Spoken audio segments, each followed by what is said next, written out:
Finale a dream? No, the finale is great, as I would say it feels like the most unique Sopranos episode. This is definitely due to the fact that David Chase, the show's creator, directed it much like he did for the pilot episode.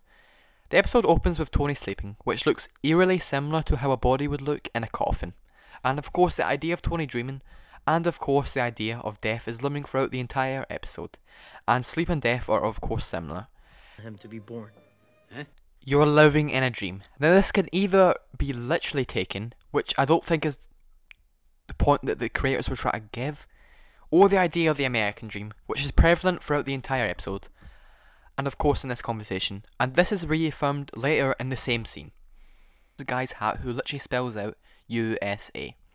The American football drawings on the wall, and of course the fact they're in a diner, a sign of the 1950s America. Next, I want to come back to the editing. Now this editing style is used throughout the episode many times, the most famous of course being the ending, where it makes it look as though Tony is looking at himself, i.e. looking at the future and his oncoming death. Now this is very similar to the ending of 2001 A Space Odyssey. And David Chase has even admitted he took an inspiration from Kubrick. Quote, Chase was after the dreamy, chilling feeling he admired at the end of Stanley Kubrick's 2001 A Space Odyssey, in which time expands and contracts as life and death merge into one. End quote. Now of course the word dreamy is important, and spoilers for the movie 2001 A Space Odyssey and the movie AI. There is a big theory that the ending of 2001 is a dream sequence, which would explain the unnatural feel to it, as the movie up until that point is considered one of the most scientifically accurate movies of all time. This theory is also backed up by the fact the director, Stanley Kubrick, has used the idea of dreams in his other movies, like AI, which he would have directed had he not died, where the ending of AI could in fact be a sort of dream as well, David hallucinating his mother. Now I think this is certainly done intentionally by David Chase, to make the audience wary, especially considering the episode opens on an almost lifeless looking Tony. And come the end of the episode, we have no idea what happens to Tony, whether he dies or he doesn't. Now on to the dreams. What types of dreams could possibly be? And the most straightforward is the whole episode is a dream. Tony has really got everything he wanted. Phil killed and his son a stable job, or his daughter being pregnant. It's all in his mind. Now that is possible, but I don't really think that's what Chase was going for. Next is the American dream. Throughout the first half of the episode, everything seems to go Tony's way. Getting his family back and getting back to their old house. Tony isn't in any danger anymore, and all seems well. But of course, throughout the episode that isn't true.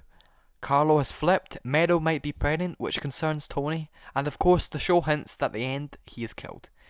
Now the episode pushes the idea of the Italian-American being successful. Of course Meadow and her fiancé getting married, and Meadow going on to become a lawyer. AJ Soprano getting a high paid job. And of course the family dinner, with each character fitting perfectly with the idea of the nuclear family, or the traditional conservative family, which matched Tony's ideals. But of course the episode focuses on the loss of the Italian-American identity. Of course Butchie walking through Little Italy, which is now Chinatown, and on the bus we see someone wearing a British flag. And Tony wants to keep this American identity, as shown during the last scene, the diner being a famous USA iconography, but also the American footballer which Tony could have become, and the other stuff I went over earlier in the video. But notice when AJ Soprano enters, so too does the members only guy, which more than likely represents Tony's disappointment, as after AJ enters, Meadow struggles to park.